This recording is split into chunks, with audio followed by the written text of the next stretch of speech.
What do you call an elf who commits robbery? What? A stocking stuffer. Nice. Is that a good one? Pretty good. That was pretty good. Okay. It made sense to you? Yeah. I thought so. He's putting a stocking on his hat. I literally made it up right then. I just thought, yeah. It's the bank robbery, yeah. Stocking stuffer. It's pretty good. I tried. I'm no Rudolph. I don't have everybody laughing at me, but... Well, he was a famous comedian in Reindeer in the North Pole. That's true. I think you're right on that one. He famously cracked everybody up. I mean, hey, they were all having a good time. Yeah. All right, get the laughs out now because this chapter we're going to be crying. I'm already crying. Oh.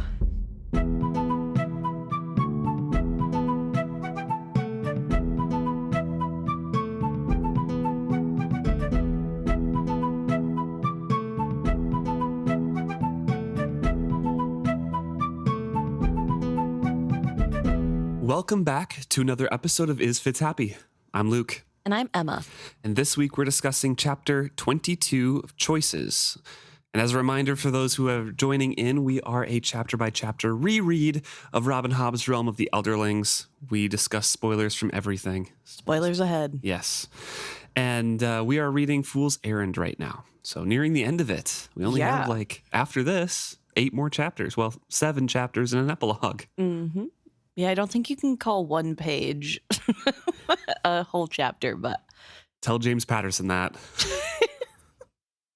I think Stephanie Meyer also did it.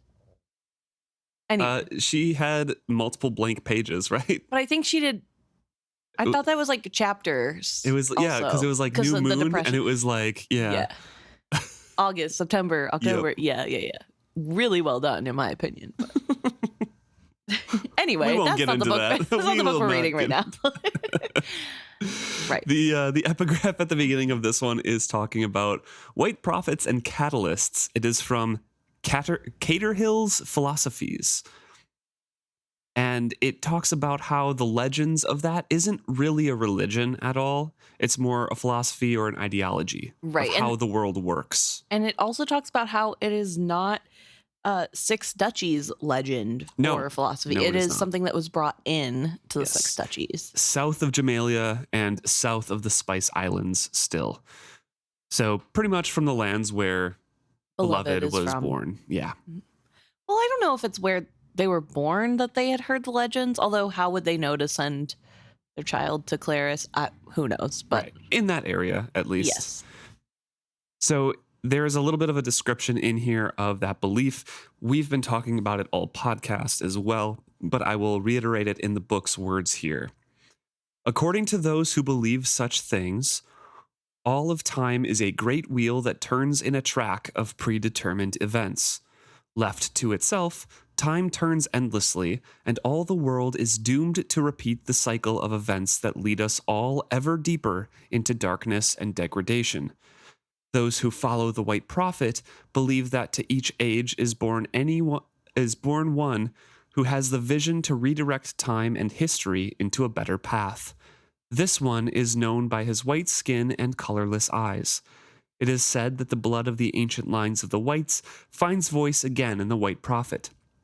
To each white prophet there is a capital C catalyst. Only the white prophet of that particular age can divine who the catalyst is.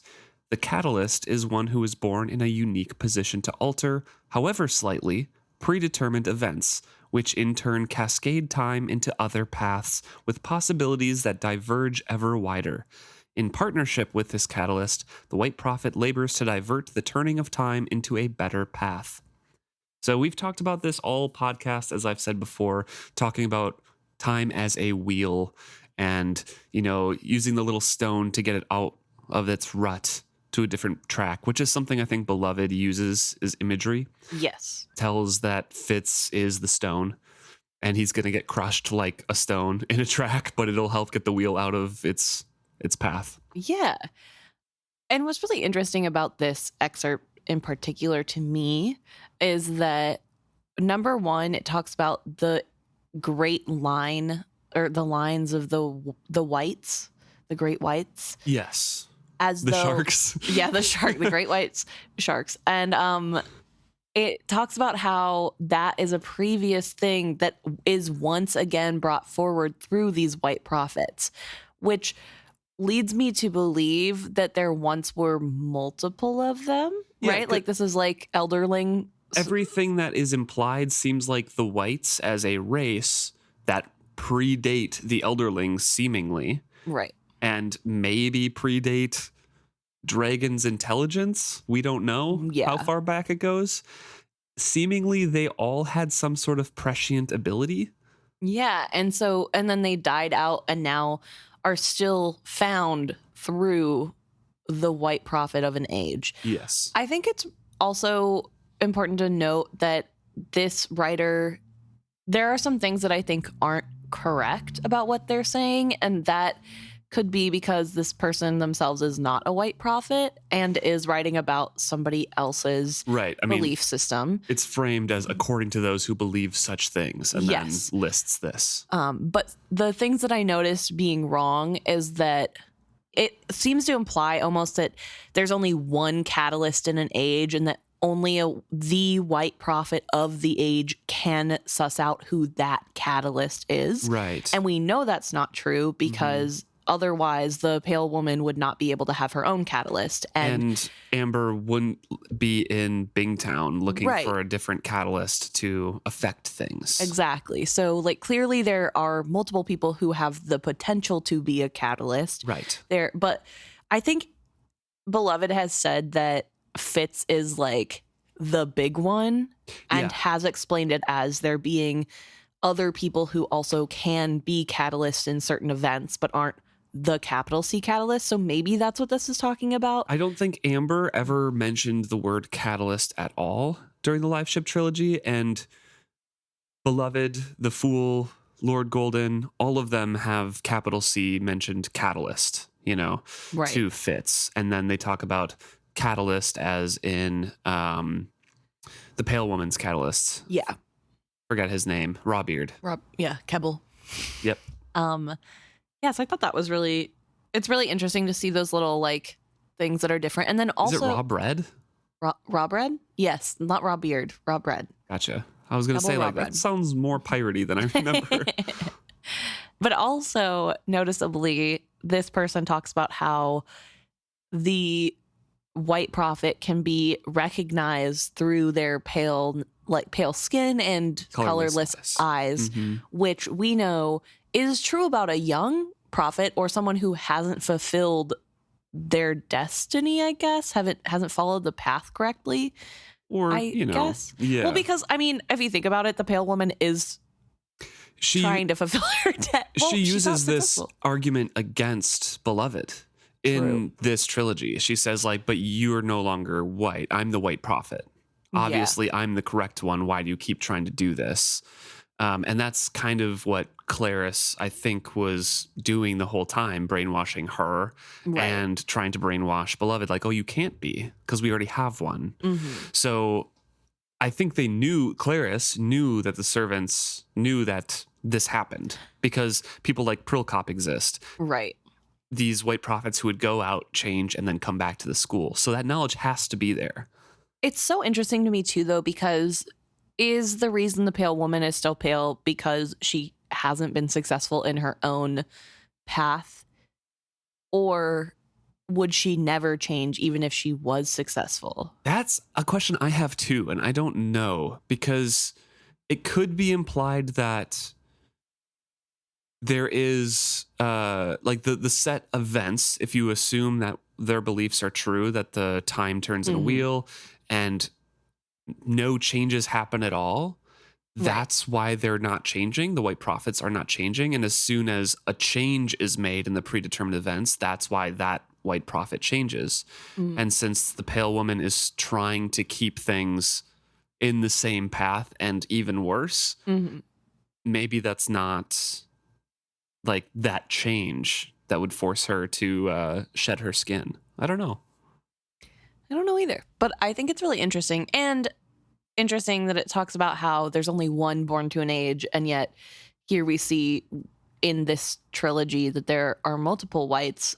And then we learn later in the final trilogy that actually Clarice is breeding whites. And Right. not only that, there are multiple whites on the council, or how are they rule? I call it a council. I don't think that's the four servants. The four servants. Like, they're the ones in charge. Yeah. And they're also whites, are they not? Yes, but it's different because the servants long ago recognized that you could get different abilities, not just white prophet abilities, Right. from the white bloodlines.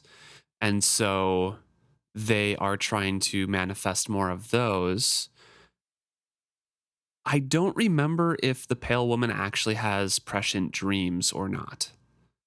If she is like also kind of white prophet-y, but I think if you truly believe in this philosophy in the realm of the Elderlings, you do believe that there is one true white prophet, which, in this case would be Beloved, right?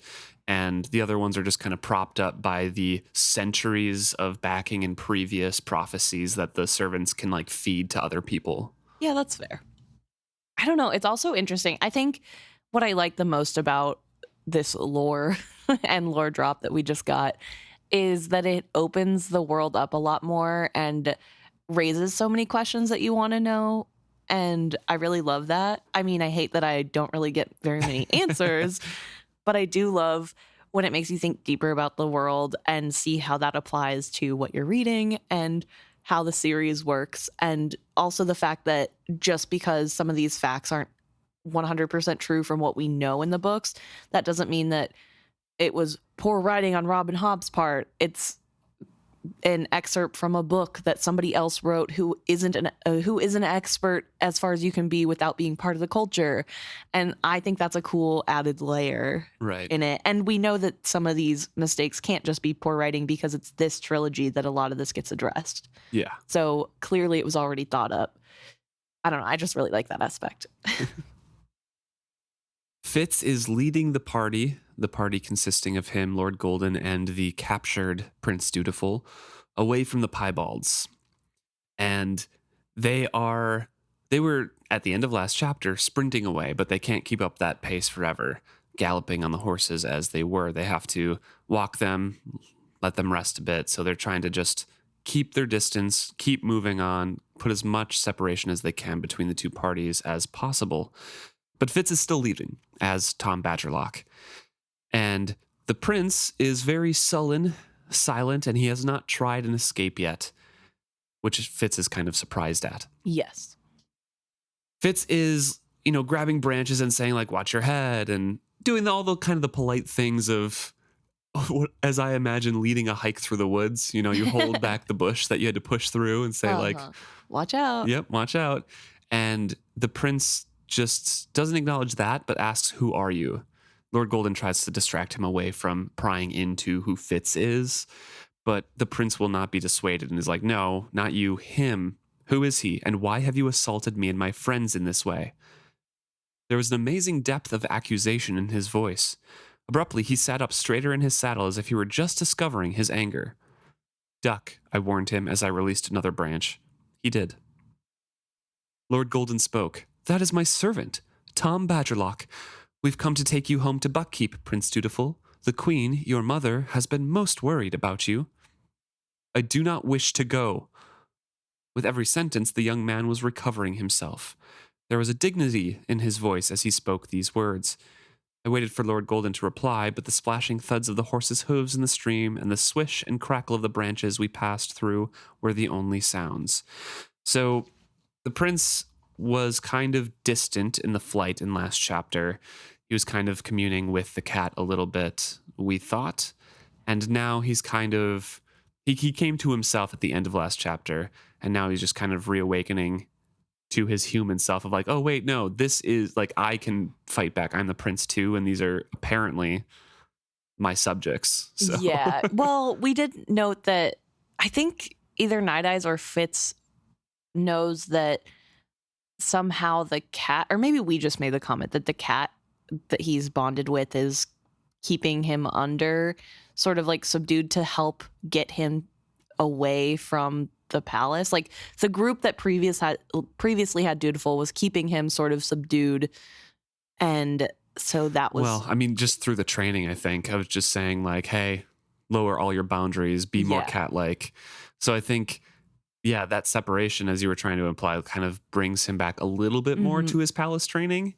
But also, I don't think I agree with the fact that him being more like a cat is what made him act that way, because I don't think it's very cat-like to be lackadaisical in that sort of situation, if that makes sense. Like, he was groggy and out of it. I don't think that's cat-like. I think that's something weird. Yeah, because he was trying to in put the down cat's the barrier. mind. Yeah, he was trying to drop the barriers. And sorry, yeah, I understood it as you saying he was trying to be more like the cat. And so I was like, no, I don't think that's true. No. So, yeah. But he did have that moment last chapter where he sort of tried to jump off the horse, maybe, and then Fitz made the horse go faster. And this is the first bit that we're getting where he's really assessing the situation. Right. It is night out right now, and they're kind of going slowly here. It's dark enough to show an early scattering of stars. The dwindling moon would not show herself until night was deep. Even now, the gathering darkness was leaching color from the day, making the surrounding forest an impenetrable tangle of blackness. So Fitz knows that they have to rest for a while. He leads them out into the middle of the meadow so they can see anybody who is following before they get there. And they're going to rest until moonrise. Fitz knows that they can't afford to really stop, but they also need to stop. Right. And Lord Golden's like, is it safe? And Fitz is like, I don't know. Like, we have to, basically. The horses have been going almost nonstop for over a day at this point. And it just, you can't do that to animals. They're eventually going to need to stop one way or the other. So you might as well give them as much break as you can. He says that the warhorse is strong, but not swift or nimble, and the Piebalds must either abandon their wounded, splitting their party, or come after us more slowly. We have a little breathing space. And then he addresses the prince. I looked back at the prince before I dismounted. He sat, shoulders slumped, but the anger in his eyes proclaimed him far from defeated. I waited until he swung his dark eyes to meet mine, and then spoke to him. It's up to you. We can treat you well and simply return you to Buckkeep, or you can behave like a willful child and try to run back to your witted friends, in which case I will hunt you down and take you back to Buckkeep with your hands bound behind you. Choose now. He stared at me, a flat, challenging stare, the rudest thing one animal can do to another. He didn't speak. It offended me on so many levels that I could scarcely keep my temper. Answer me, I commanded. He narrowed his eyes. And who are you? His tone made the repeated question an insult. So I'm going to stop there because I just want to talk about how this is kind of the first chance Fitz gets to talk to his biological son. And he is trying to set the tone of, hey, you're caught. Yeah. And we're taking you back to Buck. We're in charge. Yeah. You're not going anywhere. And if you want to play that game, we can play that game. It's not going to be fun. And Dutiful is just so angry and wants to go back. He's not really answering. He's sort of acting like a petulant child, which he is a kid and he is angry. So it kind of makes sense. But then Fitz is also getting really frustrated. And I think it's interesting that he is noting that when Dutiful is staring back at him, he's fully meeting Fitz's eyes, and it's the rudest thing one animal can do to another. And that wording is really important to me because it points out that Fitz in this moment is sort of linking the two of them as animals in this way instead of people, which they are, and taking offense to something that isn't necessarily that offensive to regular people. I don't know.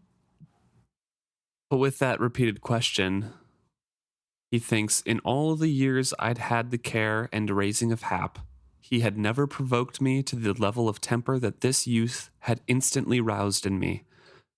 I wheeled my black. I was taller than the lad to begin with, and the differences in our mounts made me tower over him. I crowded both him and his horse, leaning over him to look down on him like a wolf asserting authority over a cub. I'm the man who's taking you back to Buckkeep, one way or another. Accept it. Badgerlock, Lord Golden began warningly, but it was too late. Dutiful made a move, a tiny flexing of muscle that warned me. Without considering anything, I launched at him from my black's back. My spring carried us both off our horses and onto the ground. We landed in deep grass, luckily for Dutiful, for I fell atop him, pinning him as neatly as if I had intended it. So Dutiful tries to pull a knife at that point. We Yes. kind of learn later. But it's another descriptor of Fitz using animal language and body language in this, which, he's kind of enmeshed with and has lived with all of his life, but he's really applying it kind of actively in this situation. Yeah, we're going to have to wait and see whenever he is in the presence of Nettle for the first time if something similar happens. But I'm wondering if the reason that there's so much animal descriptions is sort of another way to put up a boundary of, this isn't my son. Right. This is a child that I am in care of in this moment. Yeah. And but also that's where some of the anger could come from. Like, he is technically biologically mine subconsciously. Yeah. And being like, why are you so disrespectful to your father, kid? Yeah, which is crazy considering this is their first meeting. Right. But I know. It's just but things that he probably has never acknowledged. Yeah. And I think, too, it's just the situation, right? There's so much going on. And right. Later, Beloved will pick up on that and talk about it. But I do think that Fitz in this moment is extremely unreliable as a narrator and his feelings of this moment. I personally feel like, based off the reaction of Beloved later, that in this moment, this anger isn't just because Dutiful's disrespectful. It's like the treatment of his son to himself. Right. And also meeting his son under these circumstances, not being able to explain who he is. He keeps getting asked, who are you? He can't tell him. And that's got to be really hard. I feel like this whole situation is just unnecessarily hard. Also, this is the first time coming face to face with the product of what Verity did with his body, right. which is like a whole other level of weirdness that he has to deal with. So I don't know. There's a lot going on here. And all we get from Fitz is just like animal descriptors where animals, like, I'm showing my dominance. I'm going to make sure he knows, like a wolf would for a cub. And it almost seems like Dutiful's kind of playing into it, because the description goes on here when Fitz is straddling Dutiful, pinning him down. He says Dutiful refuses to meet his eyes, not even when I took his knife from him and flung it disdainfully into the forest. He looked past me at the sky until I seized his chin and forced him to look me in the face. So now Fitz is like, no, I'm going to stare at you challengingly. Mm-hmm. Like, don't avoid eye contact because now you're being the submissive one. Right. I will say, from Dutiful's point of view, it would be a little bit crazy. Like, you're the prince, you're the heir to the kingdom, and this random man who knows that is being so disrespectful right now. Like, he is not used to this behavior at all, period. Like, no one has ever treated him this way. So obviously it's not going to rub him the right way. Like, that's not really putting him in the right frame of mind. Except in a month, he's like, but you were so cool to me when we were on the road. Why are you being all stuffy in the castle? Which is crazy. What a trope. Like, first person to ever be mean to me. Oh my gosh, you're the best. Like, be my father, please. Literally. Oh, wait. No, but I think it's really interesting to see how Dutiful is reacting. And I wonder if his anger is multiplied just by outrage of being treated like this, because he's never treated like a petulant child ever, I'm sure. Like, I mean, maybe Ketrican might have done that. Probably a few times with a few lectures on being a sacrifice. And like, this is your duty to go sit in the chair for 4 hours. Yeah. I don't know if anyone else in his life has done that. You know what I mean? Like, probably not even Chade. Yeah, because Fitz gets the idea that Chade kind of dotes on Dutiful because he's a Farseer heir, you know? Uh-huh. But anyway, so I think that's another extra layer that's really funny when you think about it, that like he's probably sitting there thinking, this peasant can't talk to me like that. But the fight does go out of Dutiful a bit, and he kind of loses a lot of that anger in the next interactions that they have. Not all of it, obviously, but he's then just kind of pining. He says, but I have to go back to her. I don't expect you to understand. You're nothing but a hound sent to track me down and drag me back. Doing your duty is all you know. But I have to go after her. She is my life, the breath in my body. She completes me. We have to be together. Well, you won't be. I came a knife's edge away from saying those words, but I did not. Matter of factly, I told him, I do understand, but that doesn't change what I have to do. It doesn't even change what you have to do. Which, like, Fitz does understand that is what he wants. If there's anyone who understands the prince's plight in this moment, it is Fitz. But it's really funny because I remember the first trilogy. I mean, yes, he was like kind of a youth and being annoying. Fitz was kind of being annoying. He was so clearly young. But a lot of the time, his pining after Molly, his pining after wanting a different life, it came across as very pitiable and something that you understood, and it didn't feel like a whiny child most of the time. But here we have Dutiful doing the same thing for some of the same reasons, and it's so like a petulant child. Like, there is nothing mature about this. This feels like a little kid throwing a fit over not getting their toy. Like, it's so interesting how young and naive he comes across in this. The parallels to the first book and some of the second are so deep in the characters here. It's so good. It's so well done because Fitz is taking Byrric's place. And he mentioned that even to himself, like, I have to separate the cat and Dutiful for their own good. Yes. And I think there's something really interesting about the fact that throughout this chapter, the first time he's with someone that he knows is his biological son, he has more of he's getting angry at how this boy is acting. He is feeling like he needs to cuff the boy. He feels like there's more of that violence coming out, I guess. I don't want to say violence because that makes it seem like he's going to beat him up. But there's more of that, like, corporal punishment coming forward that we have not ever seen him want to use on Hap. And whether or not that means he did that to Hap or not, we don't know. But as far as we've seen how he is a parent to Hap, is so different to how he's like reacting to this. But also Fitz kind of like chimes up in his head before with the conversations with Chaden being like, oh, I don't think I did well by Hap. You know, I didn't actively raise him in some things. He kind of raised himself and I was there. So I think, it's definitely different. And the person that we've seen with the most kind of active parenting style and corrective measures taken was the stable master who used those probably same corrective measures against horses and dogs. Yeah. And Byrric cuffed Fitz a couple times, you know? Yeah.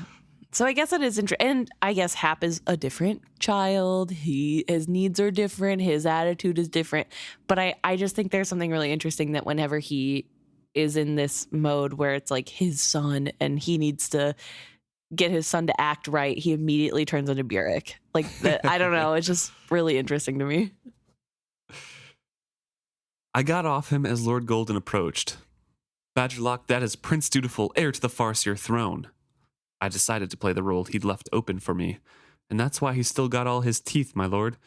Most boys who draw knives on me are lucky to keep any. I tried to sound both surly and truculent. Let the lad think Lord Golden had me on a short leash. Let him worry that I wasn't completely under the Lord's control. It would give me an edge of mastery over him. I'll tend the horses, and he walks away. And so they're playing good cop, bad cop, and it is working. Yes. And they didn't really mean to, but Lord Golden can step into that role easily. Yes. And he is drawing out the prince's story.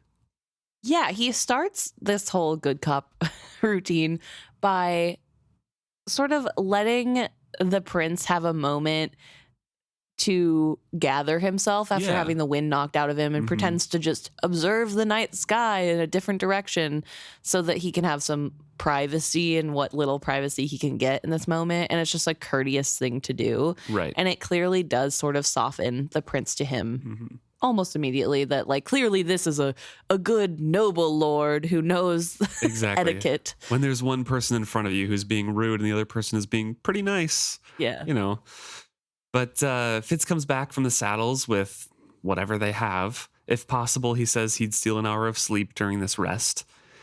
The prince watched Fitz do all of this work and asks, "Aren't you going to build a fire and make it easier for your friends to find us?" "No. But it's not that cold, and there's no food to cook anyways. Do you have any bedding in your saddle pack?" "No," he admitted unhappily. "I divided the blankets to make 3 pallets instead of 2. I saw him pondering something. Then he added, "I do have food and wine." He took a breath, then said, "It seems a fair trade for a blanket." I kept a wary eye on him as he approached and began to open his saddle packs.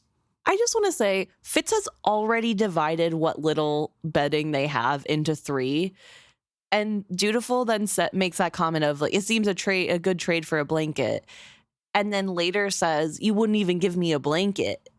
Does he? Well, we'll have to pay attention to that. Yeah, but I just want to point out, Yeah. Fitz has made 3 bedding, and Dutiful after that has said, "I'll trade this for a blanket." "My prince, you misjudge us. We would not think of making you sleep on the bare earth," Lord Golden protested. "You might not, Lord Golden, but he would. He does not even accord me the courtesy one man gives to another, let alone the respect a servant should have for his sovereign." Is that what you're talking about? Like, implying that Fitz would not give him a blanket? Oh, maybe that is. I thought it specifically said that, but maybe I was just misremembering. Okay. So, well, we'll pay attention to it Okay, if it's yeah. just a little out of order and doesn't make sense. yeah, maybe it wasn't, but maybe that's it. But it is sort of odd to be like, he doesn't even give me any respect. And not that much has happened. And also, you threw a knife. Like, what? He's not very respectful. Okay, well, you threatened him. So maybe take a step back. Well, he sit is down. the prince, so. So he has the right. You're right. But Dutiful is very nice here. He does offer up his food, and he's a very upstanding, moral individual to share as well. Yeah. Okay.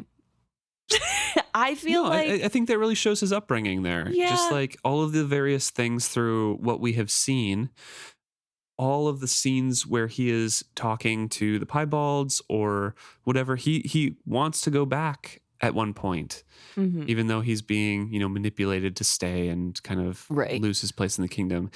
Even though this guy, this servant, is being extremely rude, tackled him out of his horse. Yeah, he drew a knife, whatever. Makes up a bed for him without, offering a trade or anything. Then he's like, okay, I'll be nice too. I'll play nice. I'll give up my food. He's not a hopeless human being. No, and I don't think he's hopeless or a horrible person by any means, but I also don't feel like I'm going to give him that much credit for offering to share food in this moment where I feel like it's more of a manipulation tactic to like play nice so that he could maybe get away. Yeah, true. And I don't think it was done because of the kindness of his heart or because of his upbringing. I think he's like, oh, maybe if they're hungry and if I feed them, they'll listen to me. Yeah. Like, I think it's more of that. Not that I think he's a bad person again. I think in this situation, I don't think he's in the best light. So Fitz goes back to playing bad cop here. And he's like, respect a sovereign? Perhaps, but not a runaway boy fleeing his duty, which really gets under Dutiful's skin. It does, but honestly, period king, get him, like flame him. He deserves it. He took a breath as if he would reply in fury and then let it out as a hiss, but leashed his anger. "You know nothing of what you speak about," he said coldly. "I did not run away." Also very funny because that's what Dutiful keeps saying. He keeps insisting that he's not running away. Yes. He's just escaping his life and walking away. he's walking away. He's not running. But Lord Golden chimes in now with good cop here, saying, "Forgive me, my lord, but that is how it must appear to us. The queen feared at first that you had been kidnapped." So it goes on this whole thing explaining like there's no notes, there's no ransom demands. You just disappeared. Surely you have not forgotten that in 9 more nights the new moon brings your betrothal. For you to be absent at such a time goes beyond mere discourtesy to insult. She doubted that was your intent. Even so, she did not turn out the guards after you as she might have done. Preferring to be subtle, she asked me to locate you and bring you safely home. And that is our only aim. "I did not run away," he repeated. And I saw that the accusation had stung him more sharply than I had suspected. Yeah, well, And then he adds, I have no intention of returning, but I did not run away. Yes. And I think something that is important to point out here is that Dutiful is so young and naive and probably really hasn't given much thought to how this would affect his mom and the Farseer line in general, the kingdom as a whole, with him just disappearing out of nowhere with no word. Yeah, I mean, he's a 14 or 15-year-old boy. Yeah. 15-year-old boy, and he's definitely more well-educated than other boys his age, and yet he's still just a boy. He's not going to think about all those deep reasons. He's going to be like, I don't want to get married to a child. Yeah. I want what I want, and I'm running away. I'm escaping. Yeah, I'm escaping my fate. And he's thinking about love and freedom. It makes sense. He's a child. He's thinking about that instant gratification. He's not thinking about long-term effects. And I think it's really well done because obviously a 14, 15-year-old isn't thinking about how their actions are affecting the world on a larger scale. They're really thinking about how it benefits them in this moment. And so I think it probably does sting that. And I'm not saying he's too stupid to think of it. I'm saying he's 14 and in love, 15 and in love. So he's not thinking of it. Yeah. And so I think especially in this moment where Lord Golden is sitting here being like, well, surely you understand that you were just gone one day and your mom was super worried about somebody maybe murdering you, kidnapping you, something horrible happened to you. Also, how this is going to look to the people coming for your betrothal and what that's going to mean on a deeper scale. So yeah, I think it probably stings that actually his actions do have very big consequences. Yeah. Fitz notes that he arranges the food dainty as a cat, but it's a good show of the gracious nature of a boy in an uncomfortable situation. Dutiful kind of continues on, saying, if you try to force me to return with you, you will only get hurt. My friends will come for me, you know. She will not surrender me so easily, nor I her. And I have no desire to see you get hurt, not even you, he adds to Fitz. I had thought he intended his words as a threat. Instead, he seemed sincere as he explained, I must go with her. I am not a boy running away from his duty, nor even a man fleeing an arranged marriage. I do not run away from unpleasantness. Instead, I join myself where I most belong, where I was born to belong. And he pauses, looking back and forth between Lord Golden and Fitz a little bit. He seemed to be seeking an ally, or at least a sympathetic ear. Very quietly, he asked, have you ever heard the tale of the Piebald prince? I also want to point out that Fitz says that with the way he's talking in measured tones and the way he's looking around at everyone, it really reminds Fitz of Verity. Yeah. This is how Verity acted. We were both silent. I swallowed food gone tasteless. Was Dutiful mad? Then Lord Golden nodded once, slowly. I am of that line.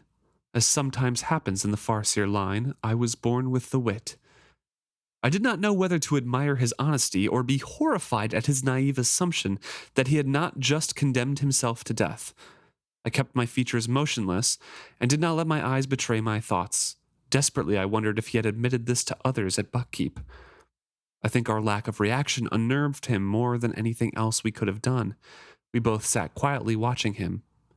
He took a gambler's breath. So you see now why it would be best for everyone if you let me go. The Six Duchies will not follow a witted king, nor can I forsake what my blood makes me. I will not deny what I am. That would be cowardice and false to my friends. If I returned, it would only be a matter of time before all knew of my wit. If you drag me back, it can only lead to strife and division amongst the nobles. You should let me go and tell my mother you could not find me. That is best for all. So this adds another depth to Dutiful's reasoning, right? A lot of it is going to be explained to him through the Piebalds. So he's getting a blurred idea of what it would mean to be a witted ruler. Right. They probably explain this like, hey, you're witted now. Like, you connected with this cat. You've heard of the Piebald prince, of course. Like, what would they do if you returned? No one would follow you. You'd be just like the Piebald prince, which again, he's a boy, so he's not following the implication that these people are the only ones who know he's witted. So they would be the ones telling people. Yeah. So, yeah. So it's just that like threat over his head. And he thinks that he is truly doing something that is good for the kingdom. But that could be a mask for like, I really want to do this too. Yeah, it's hard to say because it's a character. He's complex. He has different reasonings. I think there are multiple reasons for him to want to leave his position.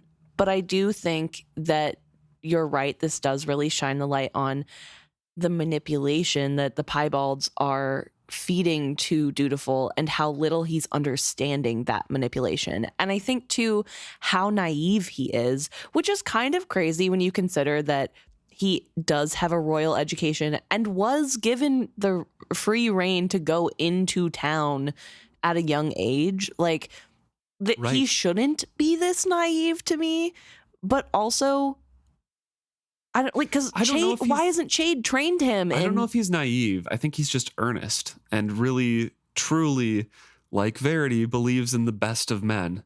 But isn't that sort of a naivety? Like a little bit, but Chade's there to take care of all the dirty work. I guess, but why hasn't Chade trained him in any sort of politicking? This feels like politics. And I know he knows the politics of how to act nice in court, but this is also politics. Like, how does he not?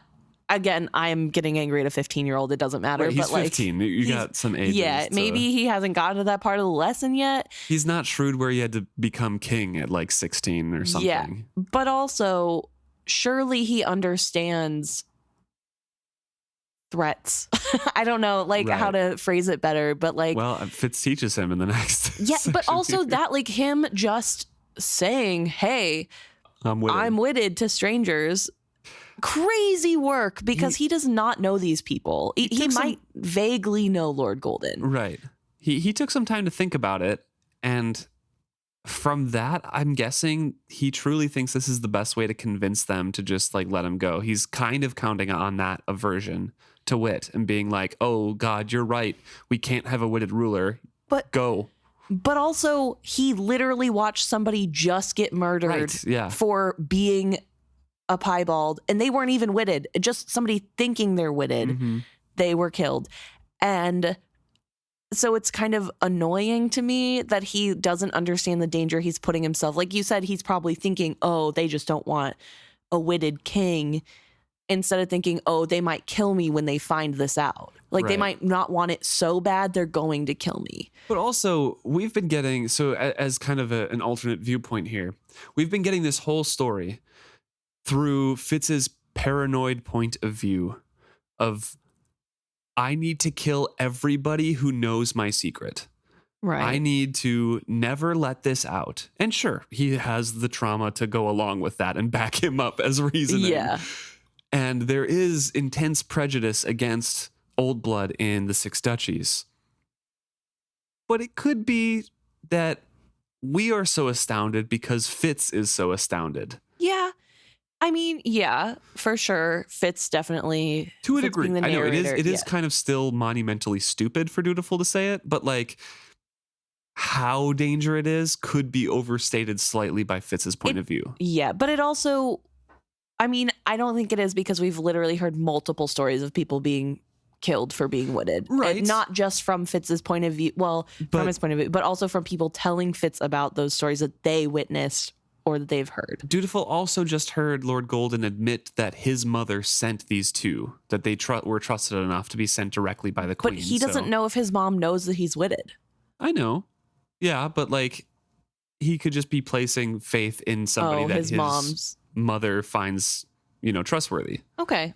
That's actually the most valid thing I've heard. So I'll give you that one. I just think it's really interesting.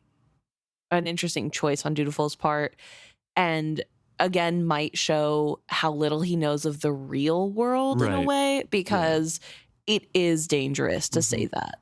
It is, and it's getting increasingly more dangerous, and surely the Piebalds have told him that that's that they're in danger. That's why they're fighting, right? I would presume that's part of their plight, but I don't know. I Yeah. know that Kettricken knows of the things happening in the kingdom and that she's been trying to make rules to limit how much. I'm sure Dutiful was involved Destruction. in those, knowing Kettricken. Those Hopefully, decisions. but also maybe he was too young and maybe he didn't know Possible. about it. Maybe she's just like, oh, he doesn't need to deal. I don't really know how she's ruling and how she includes her son in that. Yeah. I don't know.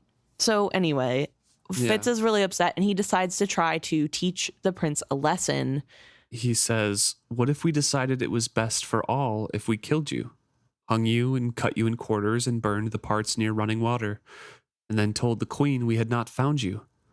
I looked away from the wild fear in his eyes, shamed by what I had done, and yet knowing he must be taught caution. After a space, know men before you share your deepest secrets with them, I counseled him. Or your kill.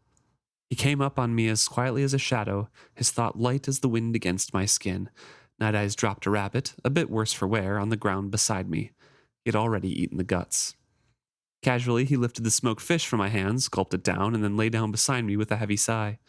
He dropped his head onto his forepaws. That rabbit started up right under me. Easiest kill I've ever made.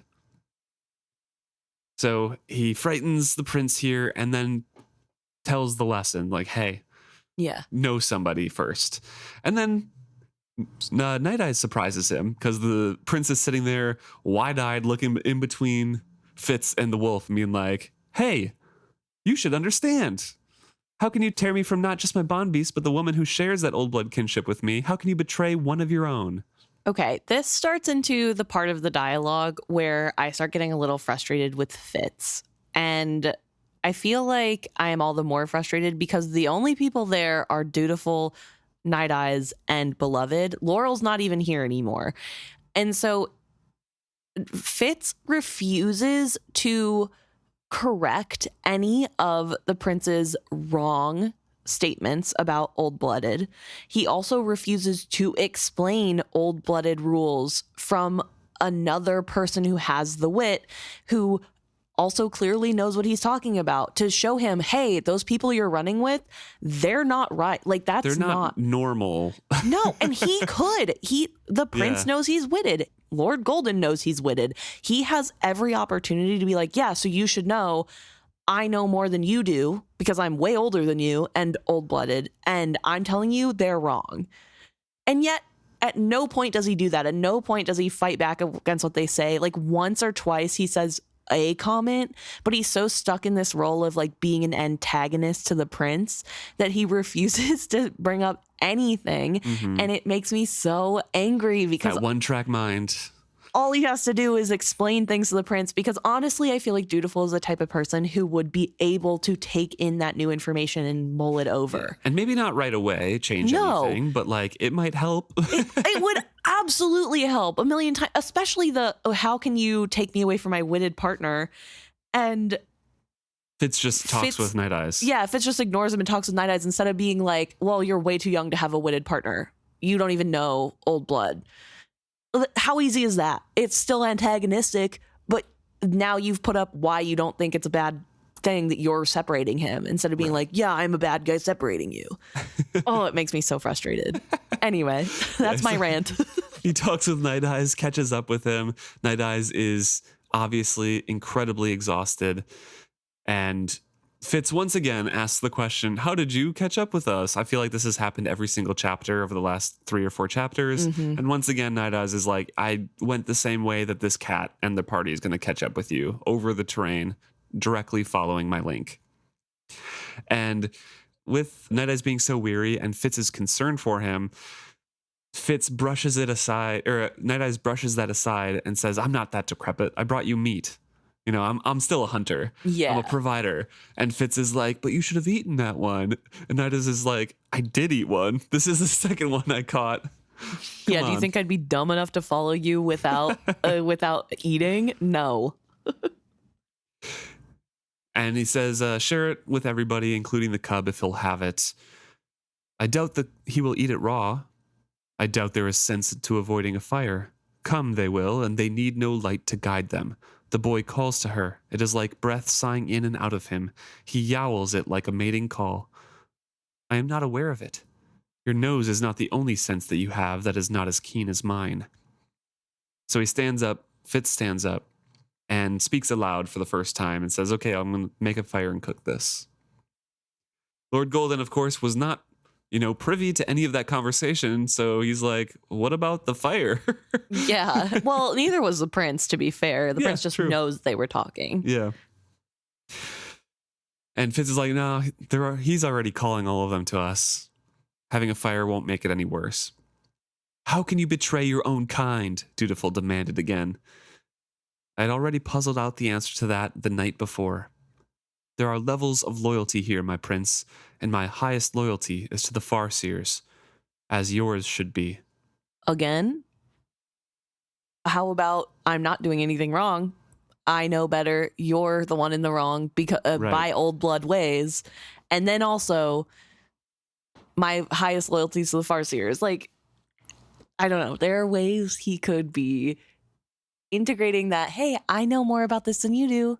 You're dumb and young and you're not picking the right choice. So Fitz is aching for Dutiful because he feels that kinship to when he was a kid as well. And yet Fitz feels like his actions did not feel like a betrayal. Rather, I imposed safe boundaries on him, as Beric had once done for me, I thought ruefully.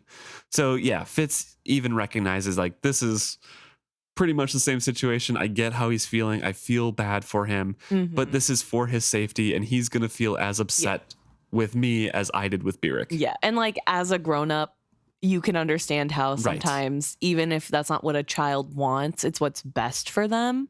Hey, maybe we don't eat cake for dinner all the time and only cake. No, I think as a 14-year-old, I think it's fine. And I don't understand why you wouldn't let me because I say it's fine. What gives you the right to tell me where my loyalty should be? He demanded. The anger in his voice let me know that I had touched that very question within him. You are correct. It is not my right, Prince Dutiful. It's my duty to remind you of what you seem to have forgotten. I'll find some firewood. You might ponder what will become of the Farseer throne if you simply refuse your duty and vanish.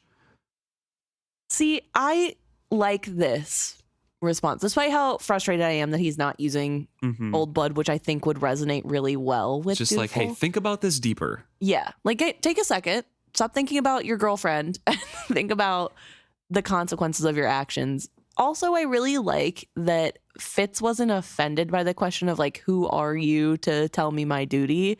And instead is like, well, I think it's my duty to remind you to stay on track. Like, and I think that's a good sentiment to have of like, yeah, obviously the ruler is supposed to do well, but only a good ruler can have people around them that remind them when they're off track. Like that is part of being a good ruler. It's so funny though, because Fitz is not playing the servant here. He's trying to, and he does like once in a while and like is subservient to Lord Golden, but he's so confrontational and giving like real advice and saying like, it's my duty to advise you not to do that. Yeah. It's throwing up alarms in Dutiful. He's too angry to see it right now, but later on he's like, yeah, you're not a simple servant. Yeah. Like, hey dude, what's up?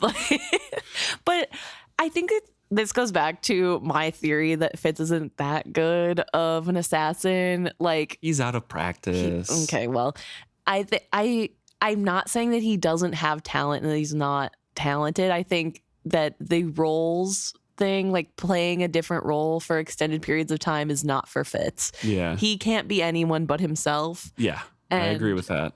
So I think like that aspect has never been his strong suit, but Fitz seems to think that he can manipulate people through acting certain ways or doing certain things. And I feel like it's not as successful as he thinks it is. I don't know if that makes sense. I feel like I'm saying a lot of nothing, but what I mean is I think that most of the time Fitz getting what he wants out of the interaction, which only happens about 50-50, I'd say. But whenever it does go the way he wants, I don't think that's usually because of the skill he's brought forward in his assassin's training to manipulate people. I feel like it's genuinely just good luck and being a catalyst. Man, he'd have so much more luck if he used everything around him, including his charm that he still has. Yeah, like he could have been good cop too. I don't know. So he and Night Eyes go to the stream to get firewood, and he cleans the cut on his chest that the prince had made with his sword. And Night Eyes speaks up and says, "He's very like you. Family resemblance. He's Verity's heir. Only because you refused to be. He's our blood, little brother, yours and mine." It struck me into silence for a time. Then I pointed out, "You are much more aware of human concerns than you used to be. Time was when you took no notice of such things." "True. And Black Rolf warned us both that we have twined too deeply, and that I am more man than a wolf should be, and you more wolf. We'll pay for it, little brother. Not that we could have helped it, but that does not change it. We will suffer for how deeply our natures have meshed." "What are you trying to tell me?" "You already know." And I did. Like myself, the prince had been brought up amongst folk who did not use the wit, and as I had, unguided, he seemed to have not only fallen into his magic, but to be wallowing in it. Untaught, I had bonded far too deeply. In my case, I had first bonded to a dog when we were both young, and far too immature to consider the implications of such a joining. Byrrc had forcibly separated us. Shout out to Nosy. A real one. At the time, I had hated him for it, a hate that lasted years. Now I looked at the prince, in the full throes of his obsession with the cat, and counted myself lucky that when I had bonded, there had only been the puppy involved. Somehow his attachment to his cat had grown to include a young woman of old blood. When I took him back to Buckkeep, we would lose not only his companion, but also a woman he believed he loved. "What woman?" "He speaks of a woman, one of old blood, probably one of those women who rode with him. He speaks of a woman, but does not smell of a woman. Does not that strike you odd?" And Fitz ponders that on his way back to camp. He's bringing the firewood. Fitz finally kind of drops all of his boundaries and quests out to Dutiful and tries to kind of take full stock of the situation. They've kind of been at a breakneck speed for a while, so now with his guards dropped, he can hear kind of that keening that Prince Dutiful is sending out, being like, "Oh my gosh, come back to me. I love you. Here I am." You.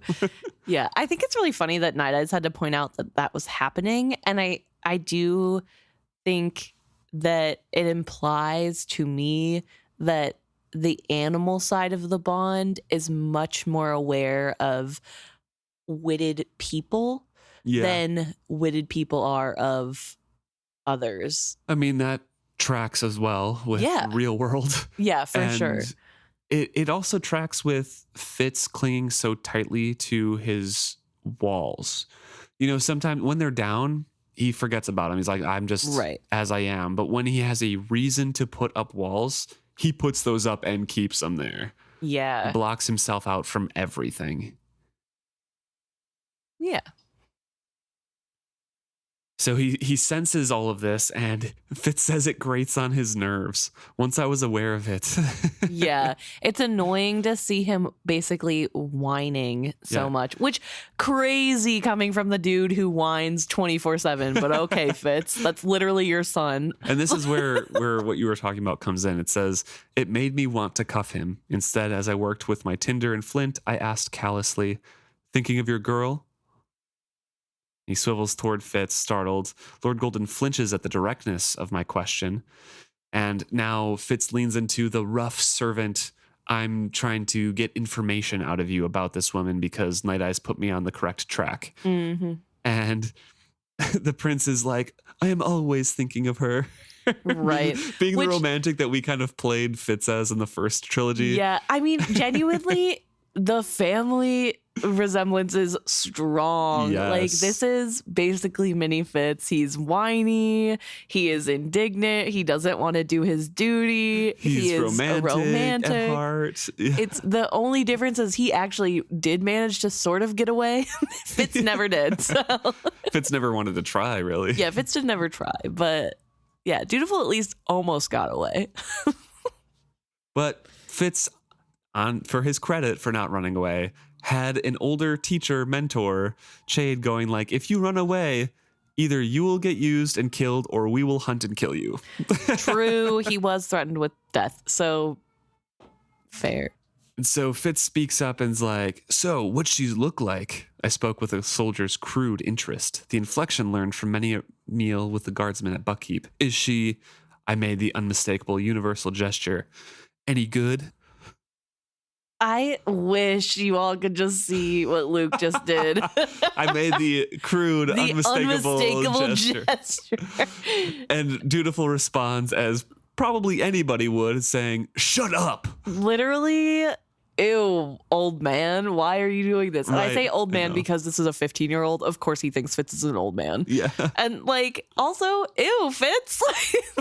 But I guess he's playing into that role. He is. And He's really leaning into it. He is. But he does mention that this is stuff he heard guards actually talking about when he was that age, which is so funny to me that like that's what was taught. I'm not surprised, but that's what he was overhearing in the guard room, which means that also that's what Chade was watching when he was spying into the guard room with that new.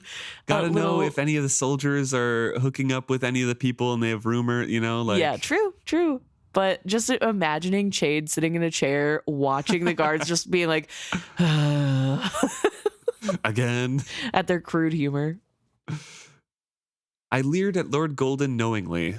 We both know what that means. It means he don't know. At least, not firsthand. Or maybe it's only his hand that knows. I leaned back and smirked at him challengingly. Pretty funny line. That is very funny. Also, I just want to point out that Fitz starts talking grammatically incorrect when he's trying to put on this act, which again goes to my theory of like, he's good in the short term, long term. That's not what he's been doing this whole time. And he's not going to ever pick that back up again. But when he's trying to be crude and imitate the guards that he heard, he's like doing the guard accent. Badgerlock, Lord Golden rebuked me. I think I had truly scandalized him. I didn't take the hint. Well, that's how it always is, isn't it? He's just a moony boy for her. Bet he's never even kissed her, let alone, I repeated the gesture. The taunting had the desired effect. As I added larger sticks to the flames, the prince stood up indignantly. The firelight revealed that his color was high and his nostrils pinched with anger. It isn't like that. She isn't some... Not that I expect you to understand anything other than whores. She's a woman worth waiting for, and when we come together, it will be a higher and sweeter thing than you can imagine. Hers is a love to be earned, and I will prove myself worthy of her. Inside, I bled for him.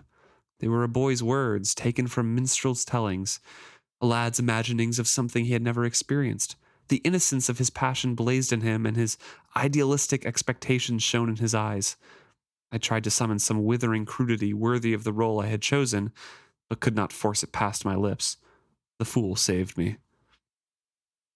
This has to hurt. I mean, I'm kind of surprised that Fitz doesn't take any offense, but I guess he is playing the role. He is trying to work up the prince on purpose. So yes, yeah. Obviously, but it does really just break your heart, especially the line of like, I have to prove myself worthy and earn her love. Right. Because that's not love. No, it's not. You It's don't so earn manipulative. love.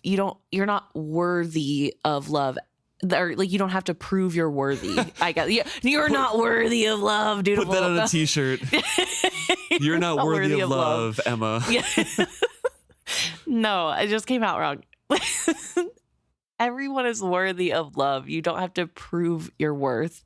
And the fact that he feels that that is part of love and this love that he has is so sad. Yeah. And also, it's hard because it's like, okay, well, why doesn't she have to prove she's worthy of your love? Yeah, What is she doing to prove her worth? And nothing is the answer to that. It's all on Dutiful, I guess. Mm-hmm. But, and again, nobody should have to prove their worth for love. But it's just so sad to have him so entrenched in this really toxic minstrel's tellings. Yeah, the backed toxic up by relationship. Paladine, or what was that pronunciation? Paladin? Paladine? What's the Lodwine and Paladine? Yeah. Paladine backing that up and being like, you have to prove yourself worthy to me over and over and over. Yeah, it's just, I don't know. My heart breaks for him, especially because he's so young. Fitz's heart is breaking for him too. No, and I don't know. Like, it really goes to show that as bad as Fitz had it, he really lucked out in a lot of aspects of the mistakes he made and the things that he were doing that were opening him up to danger, he lucked into those not being as dangerous as they could be. Not to belittle what Fitz went through. What he went through was still awful. A lot of bad things happened to him. But seeing Dutiful mirror a lot of the things Fitz was going through, but then have those terrible things happen, it really goes to show that like it could have been so much worse for Fitz. Yeah. So really, Robin Hobb was being nice to Fitz. So actually, we should all thank Robin Hobb for how nice she was to Fitz. Heard it here first, ever. That's the first that's ever been spoken about Robin Hobb. No, but I think it's really interesting to see that parallel there, and also see how in some ways the ways Fitz was raised protected him more Right. than the way that Dutiful was raised. And I'm not really sure what that is, and I don't know if we need to get into a deeper conversation on like what made the prince more susceptible to these dangers, or if it's just bad luck, you know? I think it's we talked about a little bit when Fitz was trying to find out the nature of Dutiful, right? And he found that he's basically a proper kid, but incredibly lonely because he has no one his age. And this is why the sticking point comes up with like Nettle later on. Dutiful's like, I had a cousin this whole time, my age, and we could have been raised together playing. I wouldn't have been alone at court. Yeah. And I really think it's that loneliness there that drives him. Oh, somebody's connecting with me. I have a friend in this cat. And the cat is introduced me to this woman. Yeah. And we want to be like, she wants me. Yeah. And to be fair, Fitz was under way more surveillance because he was so much of a danger to the throne potentially. And on top of that, he just had a lot more people like worried about what he was doing safety wise. Not that people he had some time in the village, maybe like 3 years unsupervised. Yeah, 4 with years. kids his own age. Yeah. But I think also you have to remember that Chade and Kettricken, who are raising Dutiful, are running a country, are not only children. Right, they're running a country for sure, but they're not only children. And so they had siblings when they were growing up. They don't understand the intense loneliness that comes with being one of one. And I think Fitz could have helped with that if he was still in Buckkeep. And I don't think we're implying that only children are always lonely. No, not at all. I think Dutiful's situation makes it incredibly lonely because noble kids cannot play with him because Kettricken and Chade, I'm sure, advise this. They cannot be seen be playing favorites. Yes, that's what so not that it's an only kid thing. Yeah, there's no one accessible except for Nettle because she has the Farseer, or could have the Farseer name. Right. That's the only kid available in the whole kingdom for him to play with. That could have been his equal, and he doesn't have to like be weird. He doesn't have to be the prince in front of. Right. And she could have talked to him normal, and he could have gotten that like developmental growth of having somebody talk to you anger like that. Later. Yeah. But yeah, I think your original question is going into his character and what made him want to run away, escape his duty, not run away, walk away. What was that loneliness? Yeah. And just being desired. And I think we've touched on this a lot in the after episode talks where people talk about like who's the best dad or whatever, or who's the best parent. And I think this really goes to show that there are so many mistakes that a parent can make, even with the best of intentions, even being a good parent, there's still things that slip through the cracks. And especially if you're a single mom running a kingdom and you have to raise your child to be sacrificed for the next sacrifice. Like there's so much that can just go wrong, even with the best intentions. And so seeing those flaws, I think really opens the world and characters to like be more realistic because they have so much more depth to them because of those like different mistakes made by their parents. Lord Golden takes over good cop here and then rebukes Tom Badgerlock. Tom Badgerlock goes to skinning the rabbit and then cooking the meat. And Lord Golden gets to gently pry into the love story of this woman and the prince. And the prince is all the more willing to speak on how they met and how she is, and just kind of opens up to Lord Golden because of the rough questions before. And of course, Dutiful, romantic at heart, just like young Fitz was, describes her with very poetic descriptions. And Lord Golden is just like, I see. And does this paragon of the forest have a name or a family? And Dutiful's like, oh, that's why I'm escaping the court. It's all about the family, and it's all about, who you're married to and your noble line and all this. As if I cared whether she has a family or fortune. It is her whom I love. But she must have a name, Lord Golden protested tolerantly. Else, what do you whisper to the stars at night when you dream of her? Come, how did you meet her? Lord Golden picked up the wine bottle, drank delicately from it, and then handed it to the prince. The lad turned it in his hands thoughtfully, glanced up at Lord Golden's smile, and drank. He sits a little bit and then says, My cat took me to her. I just slipped out one night to go hunting with her. Sometimes I just have to get away on my own. You know what it is, like at court. If I say I will ride at dawn, I arise, and there are 6 gentlemen ready to accompany me, and a dozen ladies to bid us farewell. If I say I will walk in the gardens after dinner, I cannot turn a corner in the path without finding a lady writing poetry beneath a tree, or encountering some noble who wishes me to have a word with the queen on his behalf. It's stifling, Lord Golden. In truth, I do not know why so many choose to come to court when they do not have to. Had I the privilege of freedom, I would leave it. He drew himself up suddenly and looked all around it, the night. I have left it, he declared abruptly, almost as if it surprised him. I'm here, away from all that pretense and manipulation, and I'm happy. Or I was happy until you came to drag me back, and he glared at me as if it were all my doing, and Lord Golden an innocent bystander. So, you went out hunting with your cat one night, and this lady... Lord Golden deftly picked up the threads that had interested him.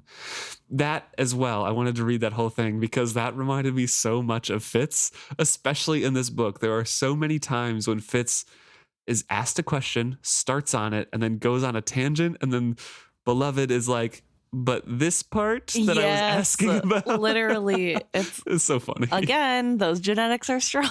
It genuinely, the way that Dutiful is so much like Fitz makes me wonder if this is how chivalry was too.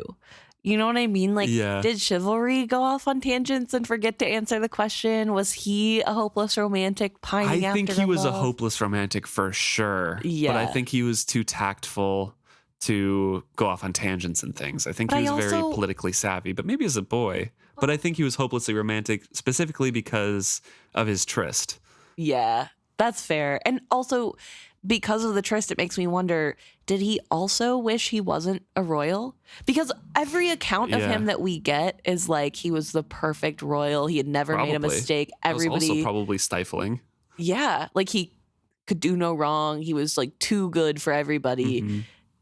And maybe he also felt stifled by the Farseer line and wanted to leave it. We know Verity sure did. Yeah. Well, I think Verity liked being a Farseer as the second son. Yeah, that's so valid. Yeah. Because it's way easier. Right. He could do what he wanted. Literally. And his brother had to do all the hard stuff. Mm-hmm. So, yeah, I think, I don't know. It's just seeing all these similarities pop up between the two of these people. I was going to say men, and then I was like, well, boys, but boy and man. Really makes me think of chivalry and makes me kind of sad that we don't get to see what of this is just like chivalry, you know? Dutiful picks up the threads of his story, saying, I went out hunting with my cat, and the cat's name, Night Eyes pressed with sudden urgency. I grunted mockingly. Sounds to me as if the cat and the lady got the same name, never speak it.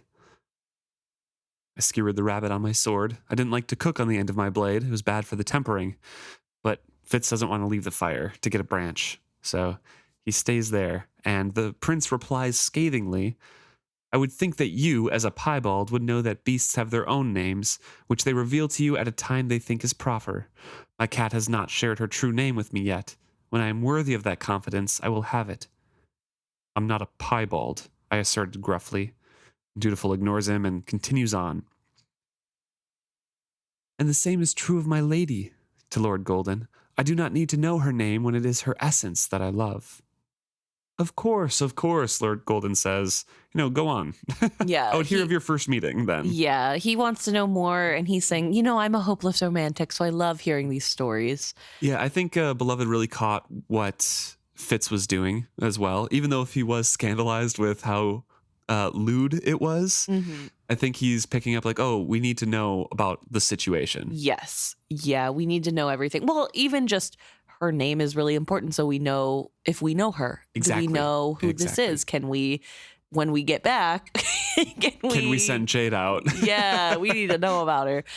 But I think that this is a huge red flag that Fitz needs Nine Eyes to pick up on, which is kind of surprising. And that's that the cat has not yet given the name to him, but neither has the woman. He has no names for either. Mm-hmm. And that's something that I don't blame Fitz for, because he's very focused on escaping. He's very focused on the human side of things. Mm-hmm. And Night Eyes is the perfect half to Fitz here to be like, but the wit part is also very important in this. And this is ringing alarm bells for me. Yeah.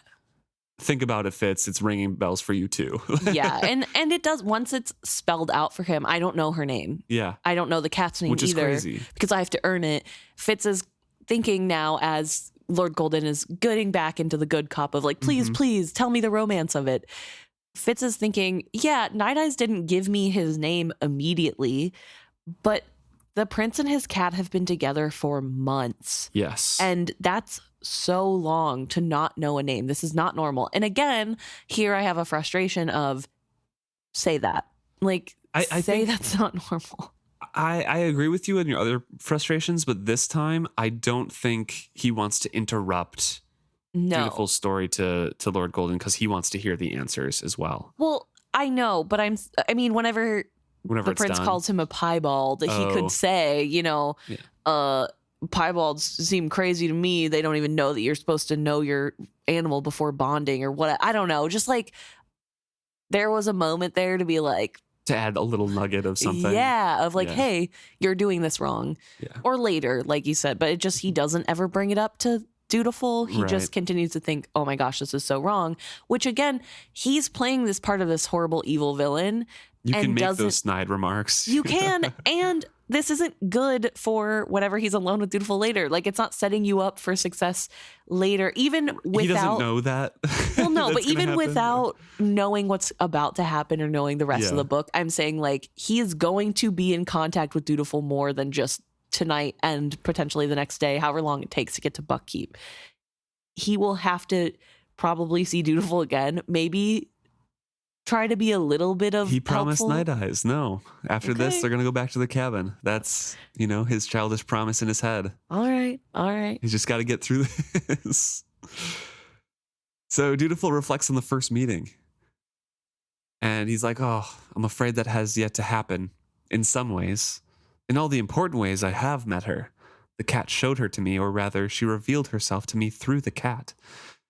Lord Golden obviously is confused and looks confused, and Dutiful's like, oh, it's so hard to explain with someone without the wit, but I'll try. Through my magic, I can share thoughts with the cat. Her senses enhance my own. Sometimes I can lie abed at night and surrender my mind to hers and become one with her.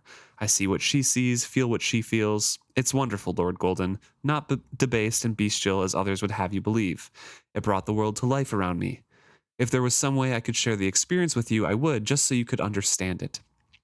I glimpsed a quick flash of amusement through Lord Golden's eyes, but I am sure the prince saw only his sympathetic warmth. I shall have to imagine it, he murmured.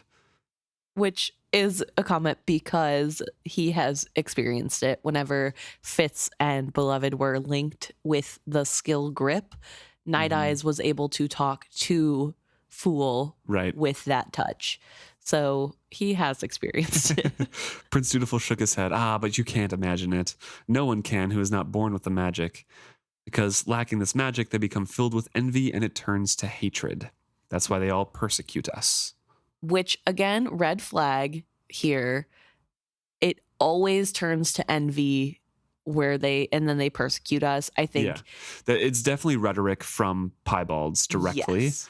It's not necessarily completely incorrect, but there are some absolutes in that phrasing that make it very extremist. Clear. Yeah, it's very clear that he was fed that. Right. Well, especially, okay, just to go back 2 chapters, the guy that sacrificed himself for the prince was not witted. Right. So it can't be true that it always turns to envy. Mm-hmm. And yet here we are ignoring that one because it doesn't fit the rhetoric. So it's just the extremism is crazy. Mm-hmm. I think fear might have something to do with it, I muttered, but the fool shot me a glance that bade me shut up. Chastened, I turned away from them and continued with the rabbit.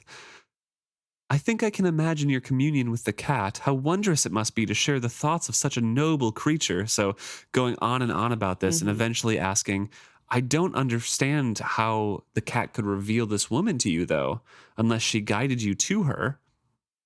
Night Eyes, of course, is chiming in during the story to Fitz, saying, how pleasant to feel her filthy claws raking your belly. Shush. Cats, noble creatures, spitting carrion breath sneaks. Yeah. Really funny.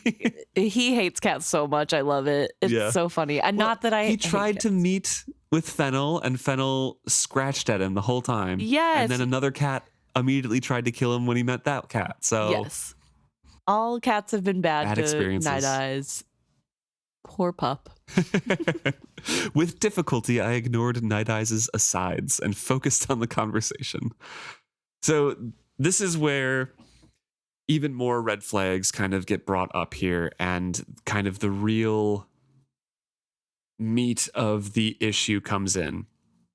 So Dutiful continues on, basically saying, hey, I was out hunting with my cat. It was wondrous. And then all of a sudden she was there. It wasn't like a startling thing or anything. She was just another presence with us, and it was wonderful. We all shared this wonderful thing together. And he specifically mentions it's not uncomfortable like someone was watching you. It was like we were all joined. You know, when I shared fresh meat with the cat from her kill, I sensed that the woman shared its savor. The cat's senses sharpened my own, I told you that. But suddenly I was seeing things, not as the cat or as myself, but as she saw things. I saw how the tumbled gap in a stone wall framed a struggling sapling. I saw the infinite pattern in the ripple of a moonlight on a stream's rapids. I saw the night world as her poetry. Prince Dutiful sighed slowly. He was lost in his romance, but the slow suspicion forming in my mind sent a chill up my back. I could feel the perk of my wolf's ears and the readiness in his muscles as he shared my foreboding. Dutiful goes on to say that's how it began, shared glimpses of the beauty of the world. I was so foolish. At first, I thought she must be near us, watching us from a hiding place. I kept asking the cat to take me to her, and she did, but not in the manner I had expected. It was like approaching a castle through a fog, layer after layer of mist lifted like veils. The closer I came to her, the more I longed to behold her in that flesh. And yet she taught me it would be nobler to wait for that. First, I must complete my lessons in the wit. I must learn to surrender my human boundaries and self and let the cat possess me.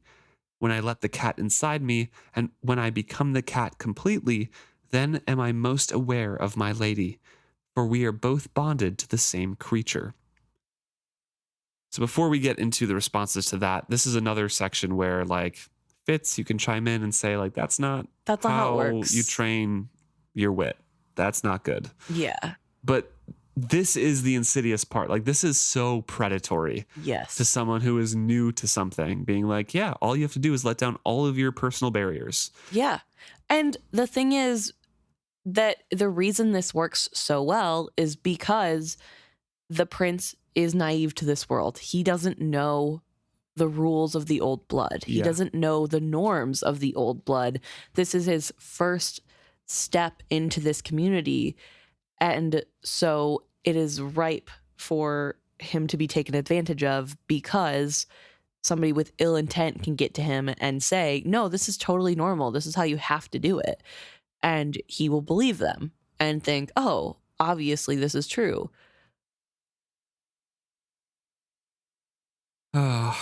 So, it ends with we're both bonded to the same person. Yeah. Which Night Eyes asks, can that happen? The wolf's question was incredulous and sharp. I don't know, I admitted, then more strongly, but I don't think so. And I just want to take a second to pause because We had this question. we did have this question, but I also think if you think about the cat that Dutiful is bonded to, the cat loves Dutiful. Yes. And wants to bond with Dutiful. Yes. And they are bonded. And yeah, they are bonded, but also had a bond with Peladine, whatever we want to call her, Peladine. And so clearly you can have multiple bonds. If you think about Fitz, he's currently bonded to Night Eyes and is sort of forming a bond with My Black. Later, it's more My Black wants to form a bond and Fitz says no. Yeah, I wouldn't call it bonding. I wouldn't call it forming bonds.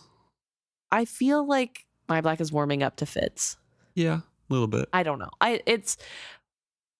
But also throughout the stories, I feel like there are multiple times when people who are witted can be friendly with another animal. Yeah. I don't know if we have an example of people being bonded to two animals, but I think animals are capable of bonding to multiple people. Although maybe this is one of those things where Old Blood would say no. Also, she's dead, which another layer. Yeah. They're sharing a body, so... Yeah, it's not another life that you're sharing. It's just a consciousness that's riding in you as well. But isn't that another life that you're sharing? Sure, but you're experiencing the same things. Okay. I think having a bond to two people that are alive would be overwhelming. Kind of the sense, like, how do you... If you're sharing senses as well, how do you determine... Whose is what? Yeah. Okay. I think it would be just a little bit too much. Okay. Not saying that it couldn't happen, but I think the only way that we're going to see it happen in these books ever is with a dead person. Okay. As the other person. Yeah, that's fair. I will accept that as an answer. Yeah. But yeah, so Fitz says, like, I don't think that's actually a thing. And so he speaks up about it too. Finally, yeah. It doesn't work that way, I said aloud. I tried to say it in an unthreatening way, but I wanted the fool to know that immediately. Nevertheless, the prince bristled at me. I said that it did. Do you call me a liar? I slumped back into my thuggish personality. If I wanted to call you a liar, I greased my threatening words, I would have said, you're a liar. I didn't. I said, it doesn't work that way. I smiled, showing my teeth. Why don't you take it that I think that you don't know what you're talking about? That you're just spilling out what someone else has filled you full of? For the last time, Badgerlock, be silent. You are interrupting a fascinating tale, and neither the prince nor I particularly care if you believe it. I simply want to hear how it ends. So, when you finally did meet? Lord Golden's tone implied he was on the edge of his seat. The warm romanticism of Dutiful's voice suddenly crashed into heartsick desperation, and he replies that we haven't, not yet. You know, that's where I was going. She promised that we would meet. She promised that some friends of mine, friends of hers, would meet me and guide me to her. I would have to prove myself worthy, you know. My love would be tested, as would my true willingness to be one with my old blood. I would have to learn to drop all barriers between the cat and myself. She told me it would be arduous. She warned me that I would have to change the way I thought about things. But when I was ready, and despite the darkness, I could see the flush rise on the prince's cheeks. She promised we would be joined in a way that would be more compelling and true than anything I could imagine. His young voice went husky in those last words. And Fitz is getting incredibly angry at this because he knows what she is promising is not what the prince believes, and she's purposefully misleading the prince. And he doesn't know yet that she is dead and riding in the cat. He still thinks at this time that there's some weird connection to this, to like a woman, a real woman out there. But this is still so predatory and manipulative and awful. Yeah. I mean, to be fair, at this point, Fitz could be believing that Dutiful is not fully bonded to the cat and that the cat is bonded to somebody else. Yeah. And they're using their cat to trick the prince. Yes. Like that could be what's going on feasibly to Fitz, despite having been in the presence of the cat and feeling the presence of a woman within the cat. Whatever, we're not going to get there or go there at this moment. But I do find it really interesting that when he does finally speak up, Fool sort of shuts it down, is like, shut up, I want to hear the end of the story. And I don't know if that's because Beloved is playing the part, if Beloved thinks that there's more to the story that they need answers from. But either way, I think it's really frustrating that by the time Fitz gets to a point where he's like, hey, it doesn't work like that, he's been so mean up until this point and not helpful at all that the prince immediately takes it as like another mean thing that he's saying, like calling him a liar. Yeah. And he says, I tried to make it non-threatening. Well, okay, Fitz, you've been threatening this whole time, so that's not really going to work, is it? I don't know. I know why the Fool shut it down, though, too, is because with Fitz finally speaking up and, like you said, being antagonistic the whole time, it would derail the rest of the conversation. And I think the Fool really wanted to get the true facts of like what happened, why are like, have you met, where were you going? Like, because they got a lot of details in that last section there.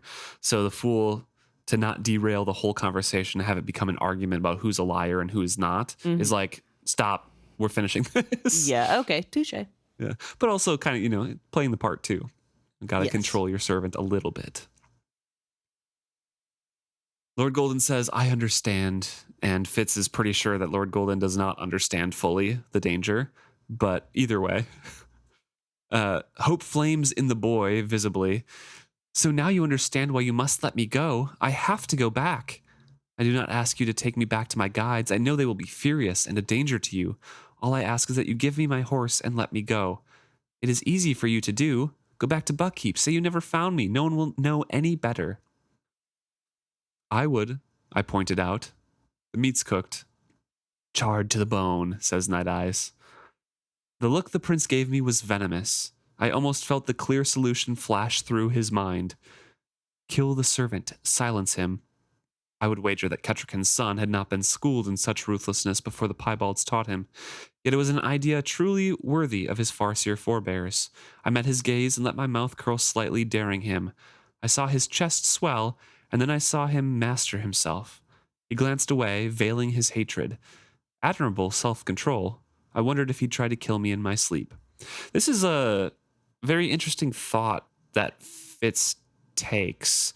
Very of his upbringing. Yes. And even though he has the thought of like, I doubt Ketrican would have raised him to be this ruthless, undoubtedly the Piebalds taught this ruthlessness to him, you know, in the month that he's been gone. Sorry, Fitz, the first time Ketrican met you, she tried to poison you to death. So maybe she would be ruthless in the upbringing of her son. Sure. How about that? Sure, but that's true. I'm more pointing out that like he somehow has to believe that the prince has this in him and immediately thought of killing him. Because that's what Fitz's mind is going to. It's just like in your situation, I would want to kill the servant. I would want to kill him in his sleep or right now or challenge him. And that's not always the case. No, but I would argue that this is something that did flash through the prince's mind, but from the cat, not the prince. And I think that because it is italicized the same way all wit conversations are italicized. Yeah.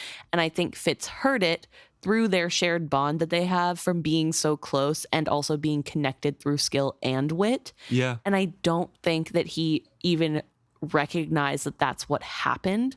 That's good. In my reading, this really was said to the prince, but it was not the prince's thought. It is either Paladine's or the cat's, but Paladine for sure. Yeah, I mean probably Paladine. But it's italicized. Kill the servant, silence him. I don't think that's how Dutiful would think of Fitz. No, that's true. It says, I almost felt the clear solution flash through his mind. Kill the servant, silence him. So yeah, Fitz probably was feeling it flash through his mind. Yeah. So I think he did hear it, but yeah.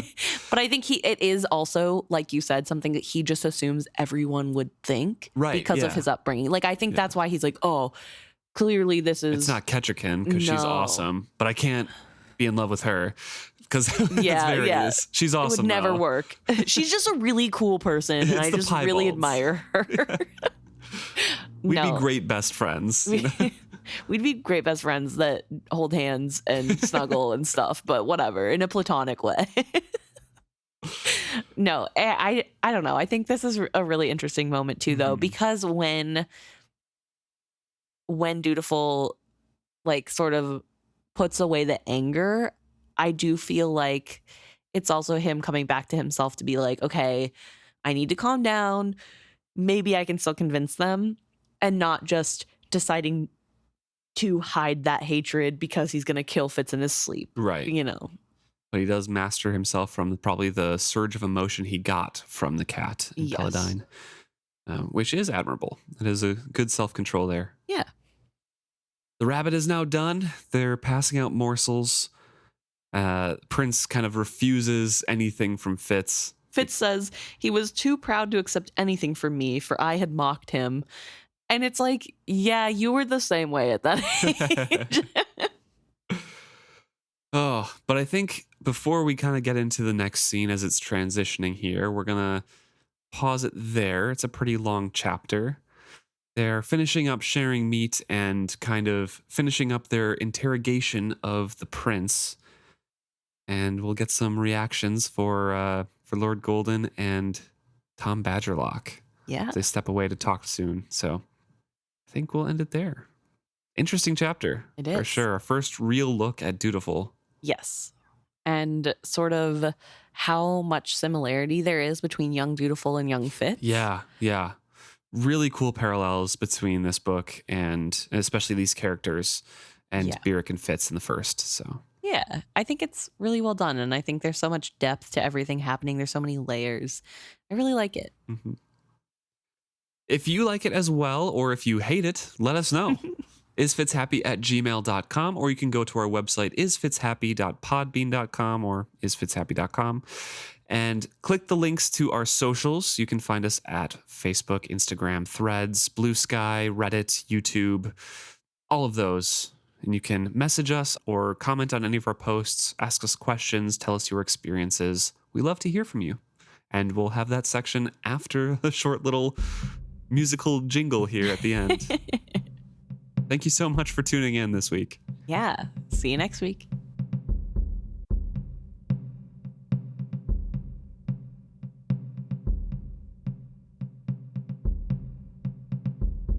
All right, now it's time for our favorite part of the podcast, where we read what you guys have brought to our attention.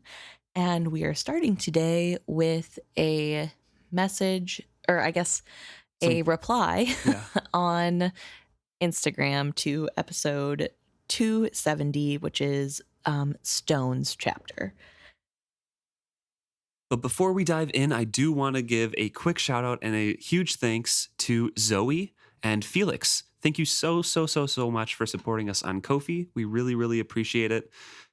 Happy holidays and happy Thanksgiving to everyone out there who has supported. And of course, always thank you, Anna and Neva, as well, for your continued support.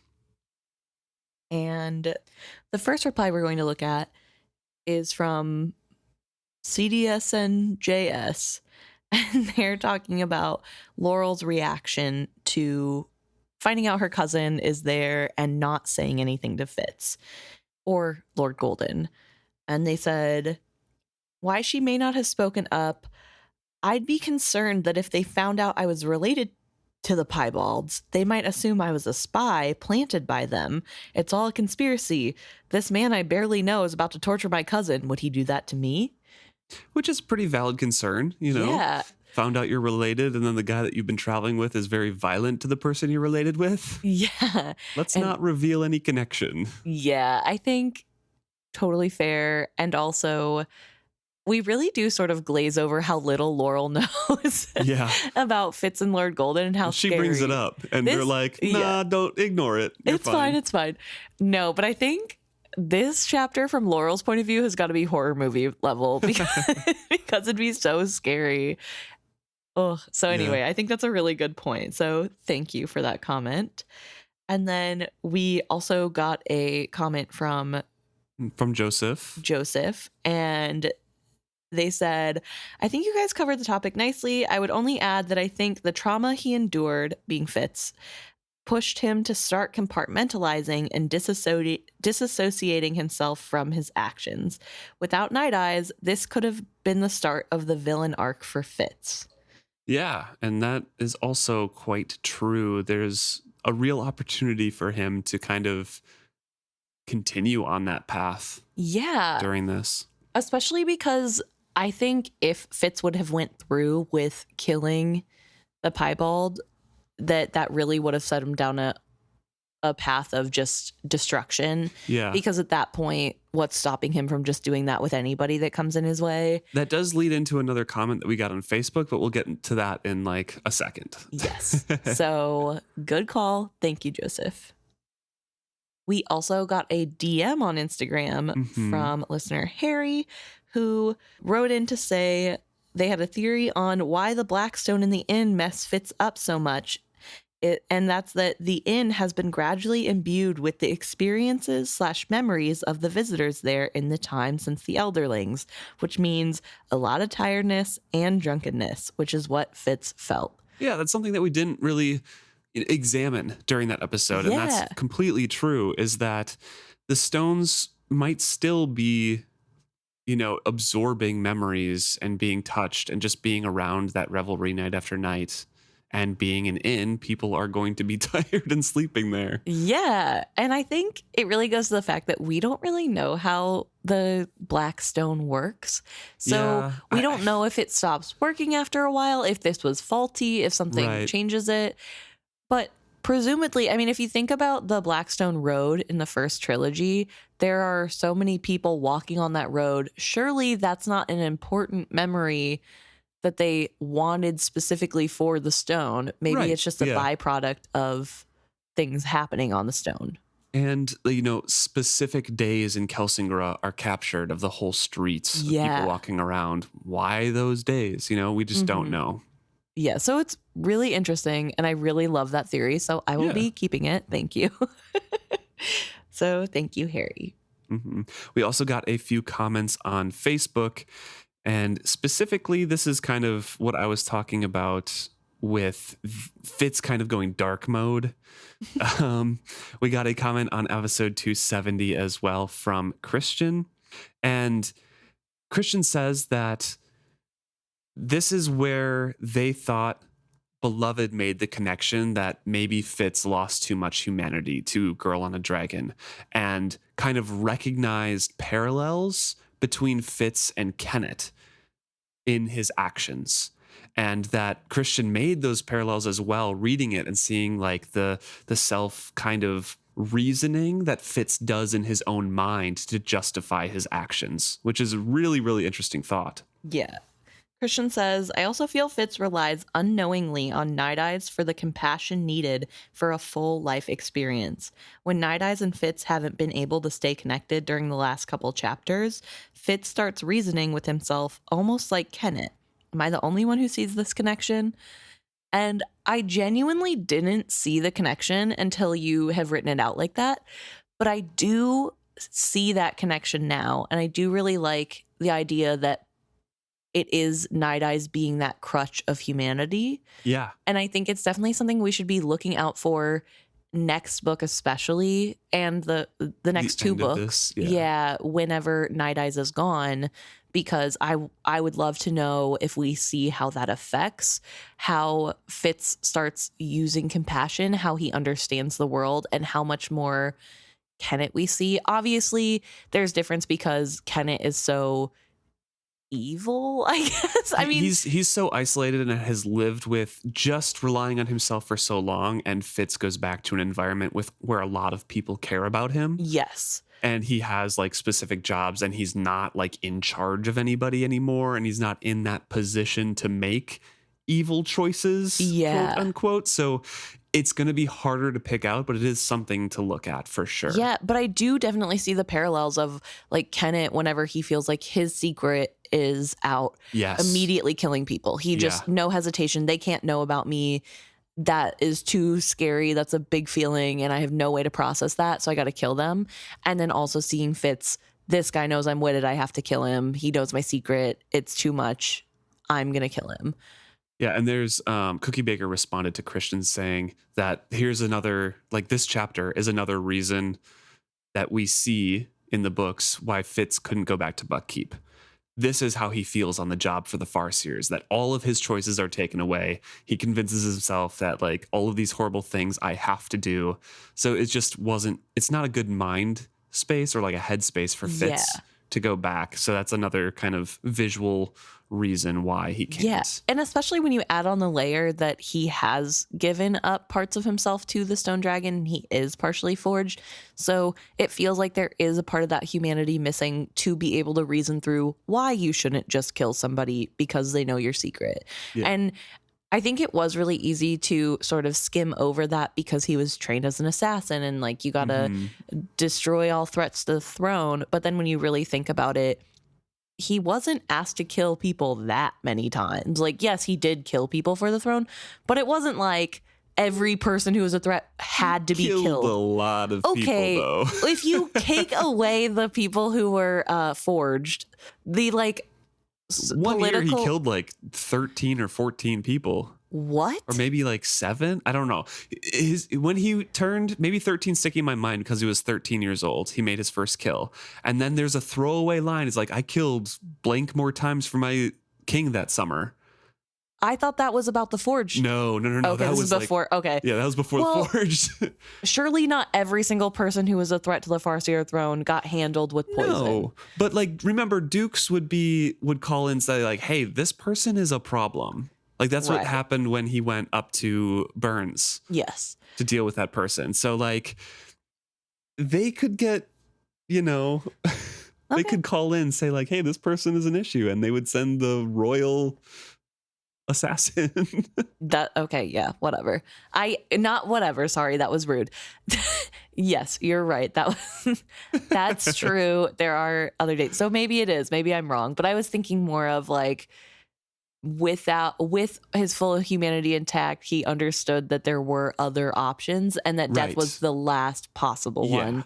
Whereas, because like he didn't kill the person in Burns, for example. And there's nuance, right? Yeah. And I feel like without the humanity part, the nuance is taken away, and it's harder to like understand the difference between needing to kill and like needing to silence. It is really interesting because we go into, for example, that I keep bringing it up, that chapter, I think is Virago in Burns, who's like the issue, kind of riling up people against the Duke there.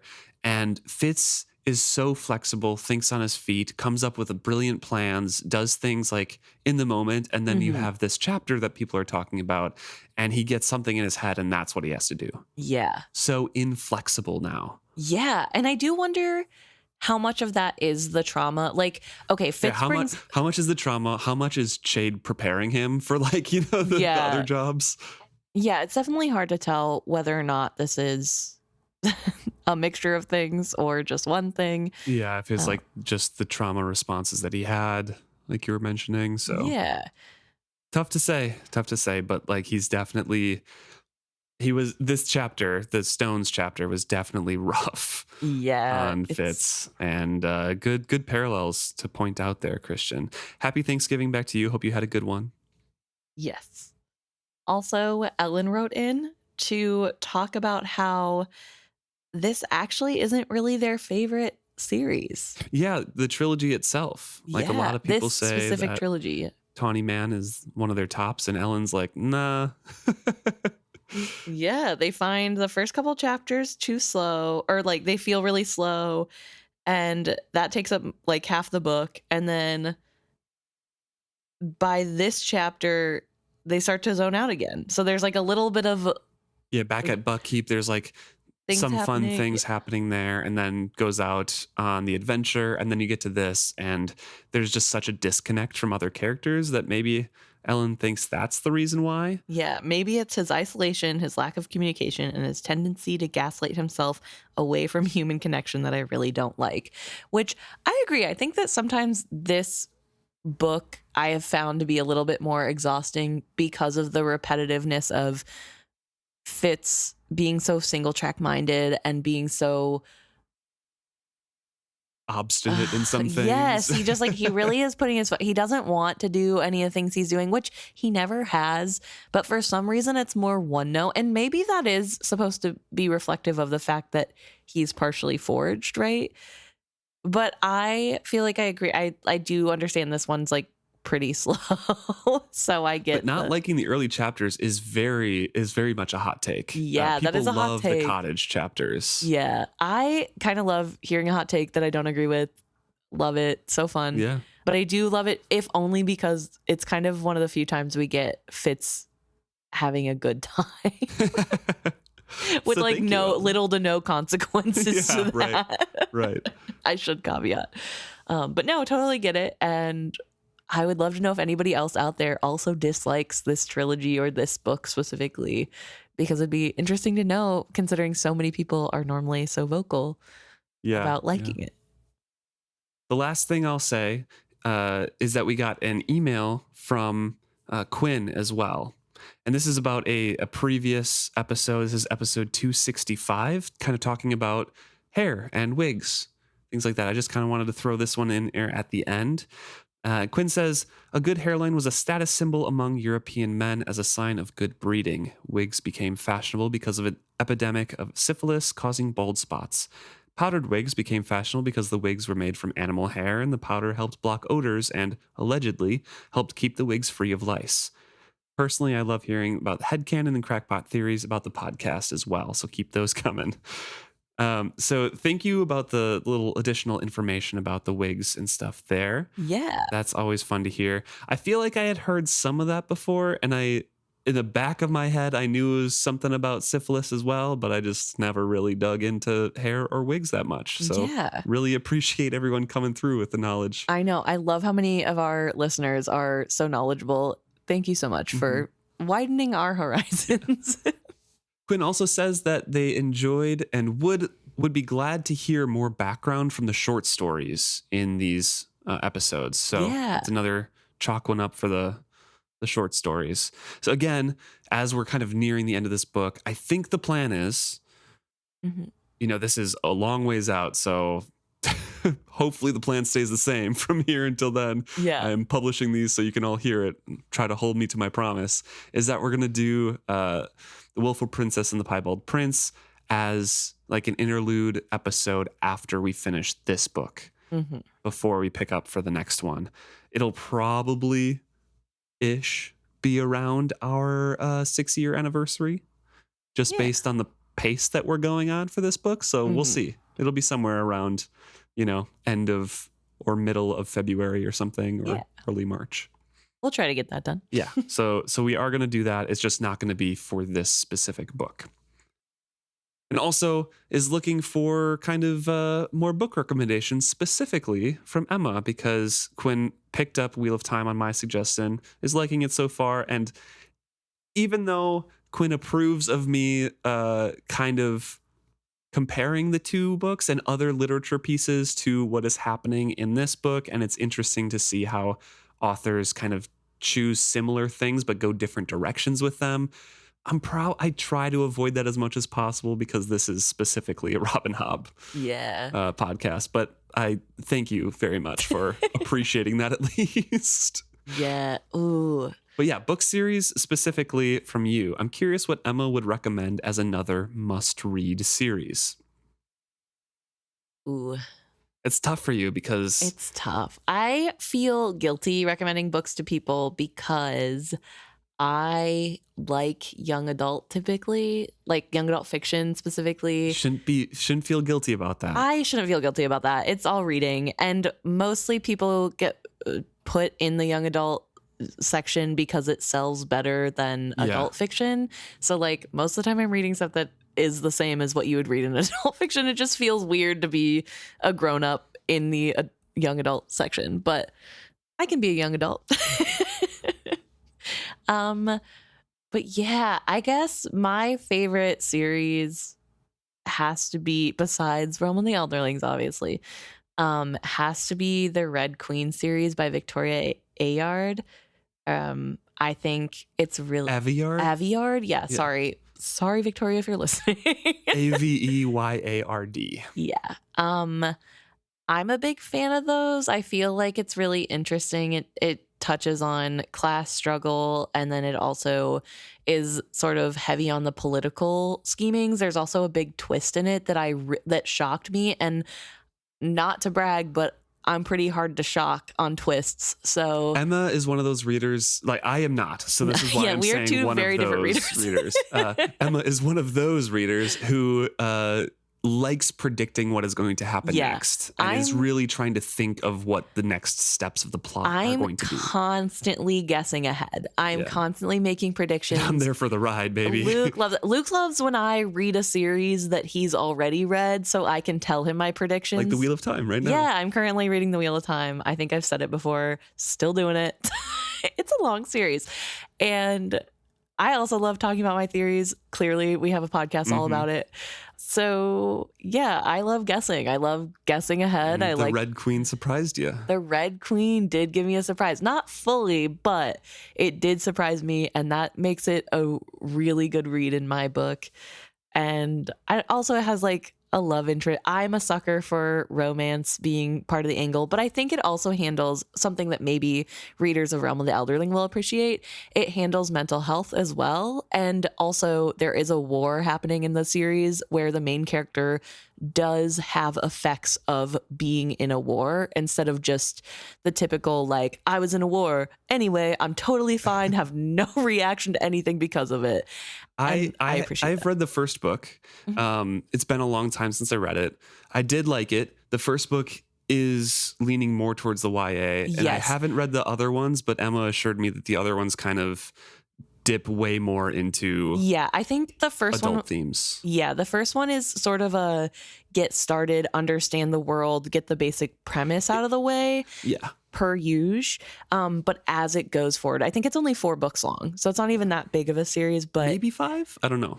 But yeah, it's definitely one of those books that, like, the first book is a little bit slow, a little bit like kiddie, I guess, more young adult fiction. Not kiddie, it's young adult for sure. Young adult, but it's that dystopian class struggle young adult. And it's very like the romance heavy, not romance, but like the romance subplot is heavy in the like, ooh, who should I pick? Love triangle, typical YA. But that is not the case for the whole thing. So I will say, if that's not your thing fully, get through the first book. And because it's YA, it's a pretty quick read. It's action packed, and it's entertaining. It's fun. It's something different. I'm definitely going to revisit them at some point because it's Emma's favorite series, so I'll read for it. But yeah, I don't know. That's kind of it. You guys all know I talk about it all the time. I'm a weirdly picky reader. But, so okay, this is a small little anecdote. The way we go to the library. So I have a long list of books I want to read. I am on Goodreads and Storygraph, and I track them both there at the same time because I can't give up one, because I've been on Goodreads for like over 10 years now. I also want to break in to say he is so meticulous about it. He's like researching books that might be good. Whenever he's rating them, he's doing the traditional, like, he mostly rates things at like a 2 or 3. If a 5 is there, it's because it's good. I would say mostly 3 or 4 at this point, because I pick books that I know I will like. Okay, but like he's like your traditional book connoisseur. He's ranking them the way you're supposed to do it, the way that like avid readers if I rate a book 2.5, it means I still liked it. Yeah. You know? Maybe won't recommend it to everybody, but I liked it. Let me just cue you into my rating system. It's a 4 if I don't like it that much. It's a 5 if I liked it. Because somebody worked really hard on writing it. If I rate it lower than a 4, I hated that book. There was nothing redeemable about it. And I have only, I think, rated maybe 1 book that way. So I have kind of that, and I like have a list that I'm looking for when I go to the library. And once in a while, I'll find like an interesting book besides that, or an author I like that I haven't read that book by, and I'll pick that up randomly too. Emma goes and just browses the shelves and looks at a cool book or a cool spine and picks it out, and it'll like, oh, I'll read this one. And then we'll bring home 5 books, and they'll sit there for a couple days. And then she'll pick up one and devour it in 3 days. And then she'll try reading the next one and it will take 4 weeks. And then she's like, I'm not going to finish it. Return it. So it has to be the right book, you know? Yeah. Okay. I don't just base it off cover. I also read the little like description of what it's going to be, but cover first and foremost. If it has an ugly cover, I'm so sorry. I'm not picking it up. It could be the best book ever. And unless somebody forces me to read it, like Luca's like, you have to read this. I know you're going to like it. I'm not reading it. So Emma has read a lot of like one-off books. And I don't know if you've continued a lot of those series, but I'm more of a series person in general. Yeah. So I've read a lot of series of books. I like series, but I try to only read series when they've fully completed the like publishing so that I don't have to wait because I will forget. I will forget it existed. I'll forget I ever read it. So yeah, Red Queen is kind of like top of the series for you because you haven't read too many other ones. Yeah, that's fair. Well, okay, I will tell you all, real deep cut, The Sisters Grimm. I knew you were going to bring it up. I think that one's like 13. It might be 15 books. Is it like a middle grade? Yeah, it's like genuinely for anymore, yeah, it's like for middle schoolers. It's very low level reading, but the premise is like the great granddaughters of the Brothers Grimm are like taken to this little town where fairy tales are actually real and the fairy tales are trapped in the town and they're kind of solving mysteries. That's my all-time favorite. But it is like, I did read it as a kid. It's hard to recommend a middle grade book. Yeah, like okay. It's very like Magic Treehouse coded, but better because I didn't ever like the Magic Treehouse. And a little bit older too. And older a little bit, but yeah, I don't know that. So yeah. Well, thank you for the question. Thanks for the question. Quinn. Sorry for the huge tangent. Lore drop. Thank you everybody who has chimed in with your thoughts. We love hearing them. We read them all. We love discussing them. Yeah. We always love finding out what you guys know, what you guys think, and what we could do better. Whatever it is that you want to send us, we love hearing it. And your tangents are never too long, nor are they ever too short. We love all of them. So thank you guys so much for sending them in, and we will hear from you next week.